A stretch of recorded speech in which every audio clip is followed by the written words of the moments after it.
दे रखा है यदि ब्याज मूलधन का 16/25 गुना होने में जितना समय लेता है उतनी उसकी दर है, तो दर % ज्ञात करो। अब इस बार क्या बोला है कि ब्याज जो है मूलधन का 16/25 गुना है। आई थिंक मेरे को लास्ट वाला पैटर्न ही सिखाना चाहिए, आगे दो पैटर्न आप जानते हो माना की करके करेंगे, इससे अच्छा है मैं आपको सीधा ये सिखाता हूं। देखो, ब्याज मूलधन का 16/25 गुना होने में, अच्छा गुना या गुणा एक ही बात है, ठीक है, गुना होने में जितना समय लेता है उतनी उसकी दर है। अब समझो मैंने आपको बोला कि काल लिखा हुआ है, उस समय जो शब्द यहाँ है उसकी वैल्यू हमेशा नीचे वाली रहेगी।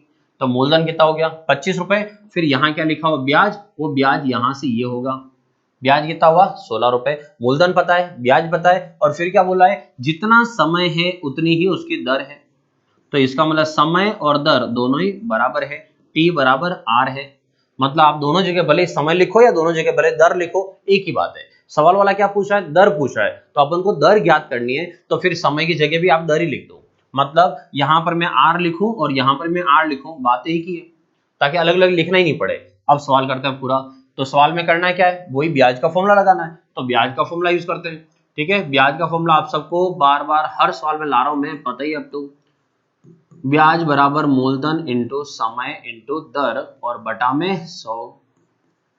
अब देखो ब्याज, ब्याज कितना है इसमें 16 रुपए, मूलधन कितना है, मूलधन है 25 रुपए, और समय और दर दोनों क्या है इक्वल है, तो समय और दर दोनों ही बराबर है, इसलिए यहां पर भी मैं लिख रहा हूं R और यहां पर भी लिख रहा हूं R, क्योंकि अपन को दर ज्ञात करनी है इसलिए R और R लिखा है। बटा में हो गया 100। अब 25 से 100, तो 25 से 100 कितनी बार कट गया, 4 बार।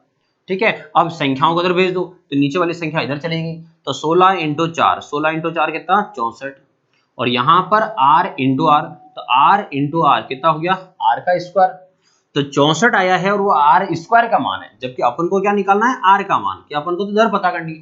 तो दर कितनी हुई, तो R स्क्वायर है, तो स्क्वायर हटाएंगे, तो स्क्वायर हटाने से सामने क्या लग जाएगा रूट, अंडर रूट 64, और रूट 64 का आंसर, कि 64 किसका वर्ग होता है 8 का वर्ग होता है, तो इसका आंसर कितना हुआ 8।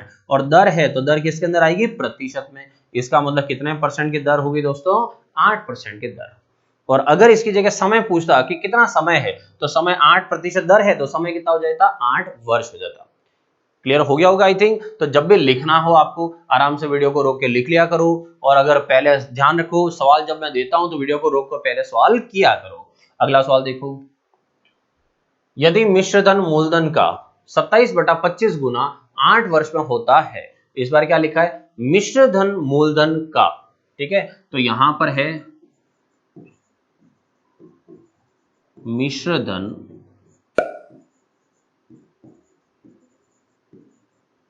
मूलधन का 27/25, ठीक है, ये लिखा हुआ है। अब समझना का लिखा हुआ है, का के पास मूलधन का नाम आया, तो मूलधन की वैल्यू कौन सी हुई, ये मूलधन मतलब बोले तो प्रिंसिपल, ठीक है। मिश्रधन, मिश्रधन का मतलब क्या होता है अमाउंट, और मिश्रधन का मान कौन सा हुआ, तो मिश्रधन का मान हुआ ये कौन सा 27। और आगे से मैं आपको एक चीज पढ़ाता आ रहा हूं कि मिश्रधन और मूलधन अगर दोनों आपको एक साथ पता हो, कि किसी सवाल में मिश्रधन भी पता है और उसी सवाल में आपको मूलधन भी पता है, तो उससे आपको क्या ज्ञात होगा ब्याज। तो सबसे पहला काम है कि आप क्या ज्ञात करोगे, ब्याज ज्ञात करोगे। तो मिश्रधन कितना है 27, मूलधन है 25, मतलब आपने 25 रुपए लगाकर 27 रुपए कर लिए, तो लगाए कितने 25, हो कितने गए 27, कितने रुपए कमा लिए 2 रुपए, इसका मतलब ब्याज कितना हो गया 2।